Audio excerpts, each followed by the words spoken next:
Yo siempre he tenido claro que Dios no te habla. Yo desisto de llamarle a la vocación como un llamado de Dios. No coincido mucho con ese esquema. Más bien yo siento que Dios en su formato te va colocando y te va llevando de la mano, a veces ni siquiera tú siendo consciente.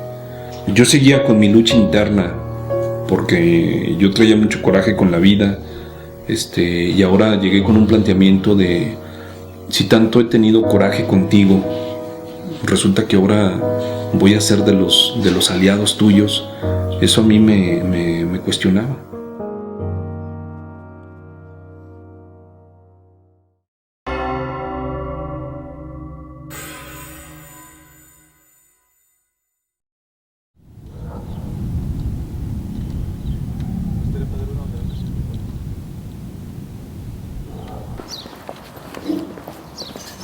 Tengo que dar una conferencia a los muchachos del Zaragoza y prácticamente en las mañanas es cuando preparo el esquema de una cosa de otra. En la tarde tengo un taller que tengo que dar, igual me concentro en lo que tengo que abordar y preparo esquemas mentales por la cercanía que tenemos con las familias. La gente acude a ti, no es por rumores ni es porque yo me acerque, sino más bien es por el trabajo de comunidad que hemos hecho. Estar, por ejemplo, en misa o en sus actividades diarias y recibir una llamada que le dicen que alguien de su comunidad está secuestrado. ¿Qué pasa por su mente? ¿Cuál es el sentimiento que da? Mi primera reacción es encomendarlos a Dios. Y es en ese momento un poquito suspender lo que estoy haciendo y hacer un pequeño silencio en el que te concentras y porque conozco a la gente, sé de quién me está hablando, es traer el pensamiento a esa persona y encomendarle a Dios. Si en ese momento no tengo mayor actividad, entonces hago llamadas. Y después estoy en contacto con la familia que está implicada. Sobre todo en el momento más difícil, que es cuando se enteran o cuando está la situación de rescate. Entonces estar dando soporte. Y yo sigo creyendo en las instituciones, sigo creyendo, a pesar de los pesares, sigo creyendo en nuestro gobierno. Y a nosotros nos toca ser punto de enlace, de encuentro, no de división. Entonces, tanto en acciones como en discurso, procuro que exista esa empatía, aunque también muchas veces hemos cargado la tinta cuando se ha requerido para participar en movimientos como... En su momento me declaré, ahí participé en todo el movimiento de Yo Soy 132 y estuvimos haciendo todo un recorrido con los muchachos para ese despertar de conciencia social.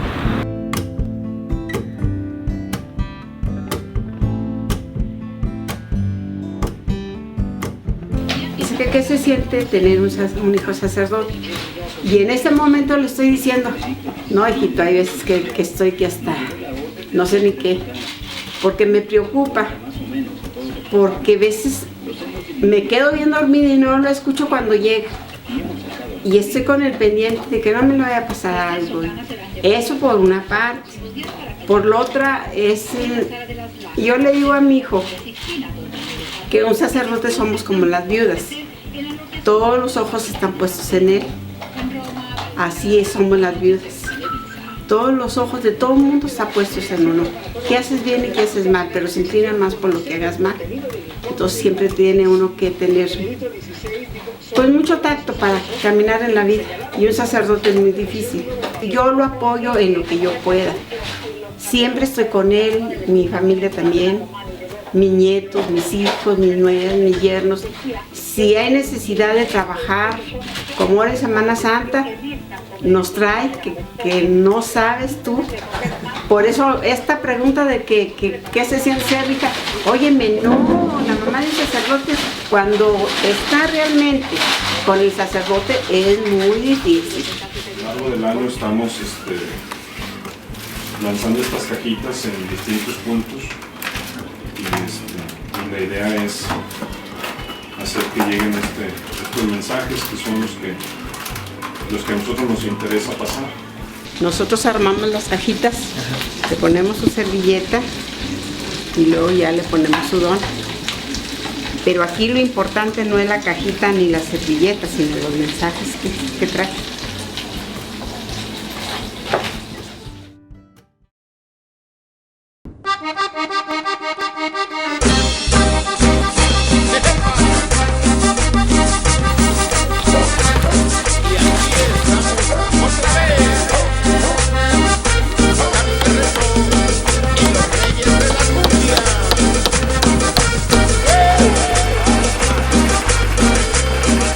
Y ahorita lo que estamos habilitando aquí son los salones para niños. Este centro es el centro de Juan Pablo II. Tenemos alrededor de unos 170 niños que son los que asisten a este punto. Y bueno, antes el catecismo se daba en el terreno que era de la capilla, pero como ya está la capilla, pues ahora la tarea fue empezar a buscar un área para ellos. Llevamos nosotros un elenco de lo que vamos haciendo. Y ahorita lo que llevamos aquí invertido en este mes son alrededor de unos 70,000 pesos, lo que hemos movido solo en cuestiones de material. Y bueno, la gente también es voluntaria, muchos vienen a ayudarnos, nos regalan su tiempo y obviamente traigo gente ya que se dedica a esto, que son los que nos regalan la experiencia de lo que hay que hacer. Entonces prácticamente todos los días vengo, sea en plan de trabajo o sea en plan de surtirles algo.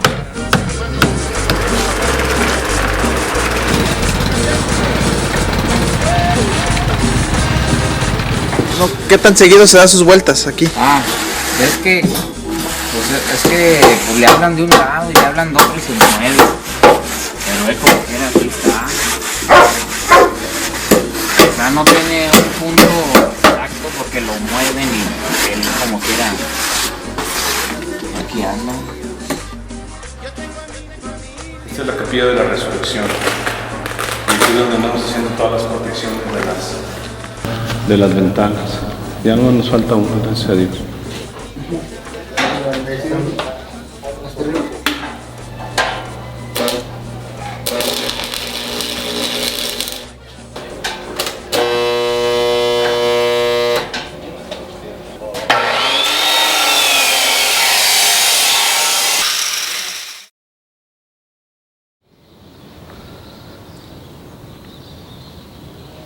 Recuerda que las grandes cosas solo se soportan a partir de lo que ni ves ni sientes, pero sabes que ahí está.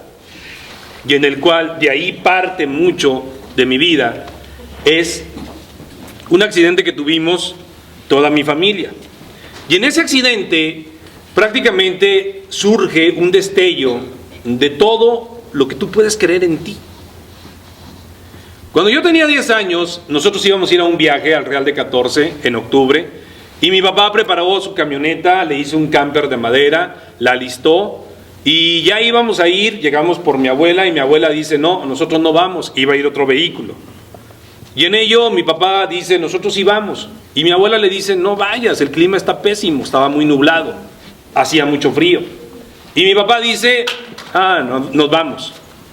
Cuando nosotros vamos avanzando, llegamos a una gasolinera en Concha del Oro y mi papá por la ventanilla del camper, era un relajo que traíamos todos ahí, pero yo ya no traía relajo porque en el punto en que iba ya se había acumulado el agua, yo ya traía mucho frío, iba muy empapado y en ese momento mi papá pregunta, ¿van bien? Y todos, sí, vamos bien, vamos bien. Y yo respondo, no, yo no voy bien. Y mi papá me responde, aguántese cabrón. Y entonces yo digo, pues entonces ¿para qué preguntas si no me va a ofrecer gran solución? Seguimos avanzando Y en lo que vamos avanzando, la camioneta empieza a hacer movimientos bastante estrepitosos. Y en eso nos impacta un tráiler de estos de doble pipa y salimos todos volando. A mí me toca caer en una nopalera. Cuando yo caigo en la nopalera, eso amortigua el golpe. Pero obviamente en lo que caigo me empiezo a espinar todo. El cuerpo por la adrenalina se activa y no me desmayo, sino me logro levantar. Y empiezo a escuchar lamentos, gritos, y empiezo a ubicar un grito que es el que más se sentía desaforado. Y cuando lo enfoco y llego al punto, me doy cuenta que es mi hermana, la que seguía arriba de mí, y está atrapada su cabeza entre las dos llantas del tráiler. Donde yo intento sacarla porque ella me lo pedía, no puedo. Y me empieza a decir ella, sácame. Y llega un momento en que por más esfuerzos que yo hacía, hasta que ella se da cuenta que no puedo. Y me dice, no te preocupes, aquí déjame. Y en ese momento mi hermana muere. Empiezo a buscar la cabina, a empezar a buscar a mi papá. Ubico la cabina. Cuando llego a la cabina, mi papá está atrapado con el motor, el volante, etc. Y llego con él y le digo, ¿qué hago? Y mi papá me dice de manera suave y cariñosa, y me enfoca y me dice, aguántese, cabrón. Y muere.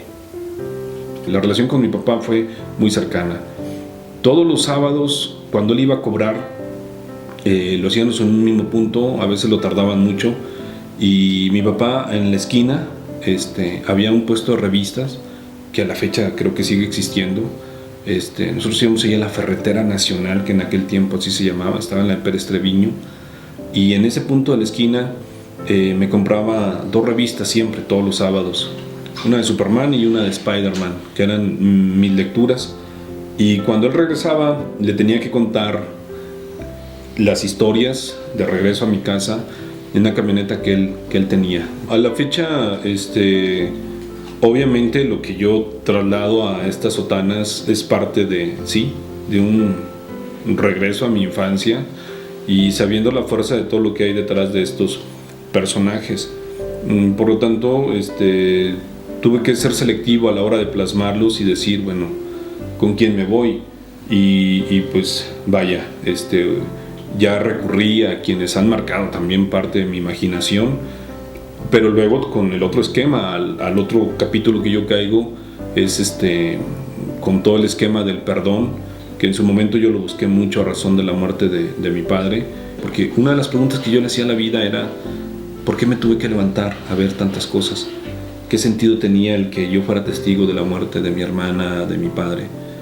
Entonces yo tenía mucho resentimiento contra Dios, contra la vida. Yo no entendía por qué un niño a esa edad tenía que ser testigo de tantas cosas. Mi vocación yo jamás la sentí como un llamado de Dios. Mi vocación yo la sentí, y así la concibo, como una decisión de cada persona. Yo siento que Dios no te llama. Dios te va colocando en los puntos y tú decides. Y estando en San Buenaventura, pues me doy cuenta que es una parroquia muy, muy marcada por un sacerdote que era el que tenía una presencia enorme de su recorrido. Mi padre era Miguel Huitzi, era un sacerdote, era un indígena. Entonces él era un hombre de empuje. Sin embargo, mucho de lo que él había hecho se había quedado a medias. Entonces me doy cuenta que es una comunidad que está muy lastimada porque ha generado muchos intentos encontrando respuestas negativas. Ahí nace la idea de la misa con niños, que yo no había tenido gran resultado con ellos. Entonces digo, bueno, voy a meter esta misa, pero necesito una herramienta que atraiga a los niños. En ese lapso, mucho de mis prédicas iban en dirección al perdón. Para este lapso yo ya había logrado sanar heridas que yo traía de estos planteamientos que seguían haciendo ruido en mi cabeza. Entonces yo quise hacer un signo con los niños, porque me di cuenta que iban a ser presa fácil de la delincuencia, de la presencia de ya se escuchaba mucho el término de los Zetas. Entonces yo empecé a hacer una gran campaña de concientización con la gente, de decirle a la gente, la cosa viene difícil, no sé qué tan involucrados estén de más arriba, pero de que la cosa viene difícil, porque yo empecé a escuchar confesiones, la gente empezó a acercarse conmigo, se empezaron a cerrar lugares muy emblemáticos que eran de San Buena, porque los empezaron a extorsionar, y fue cuando nace esta túnica para decirles a los niños que tendría que aparecer lo mejor de nosotros en el caso de Superman, y que renunciáramos a ese instinto de venganza en el caso de Batman. Y ahí por primera vez yo utilizo esta sotana. Entonces empecé con esa fuerza ahí y con una labor con la catequesis. Esta pistola, cuando yo andaba con los niños en el Ojito de Agua, yo les di una catequesis de cómo surgió Saltillo, y estaba toda la escalinata llena de niños, y yo hice todo un guión para niños de la Fundación de Saltillo, y los tenía muy entretenidos. Entonces al final pasamos al Ojito de Agua y agarramos agua, bebimos, pero como niños pues se empezaron a echar agua. Entonces uno de los niños me dice, es que ¿por qué no nos esparce el agua con una pistola? Y digo, bueno, pues si me la regalas, lo hago. Y me regala las 2 pistolas actuales que tengo.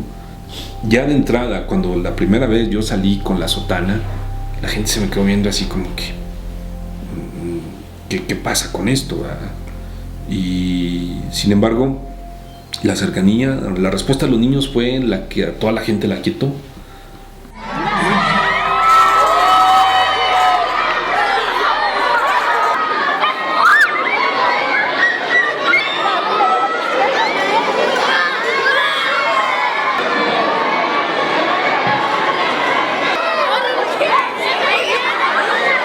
Yo me retiré de los estilos tradicionales de retiros, de esquemas un tanto muy motivantes, pero que a veces en eso se nos quedaban, en solo una motivación de un fin de semana, y después la mamá misma reclamaban diciendo, pues, ¿de qué te sirvió el retiro que viviste?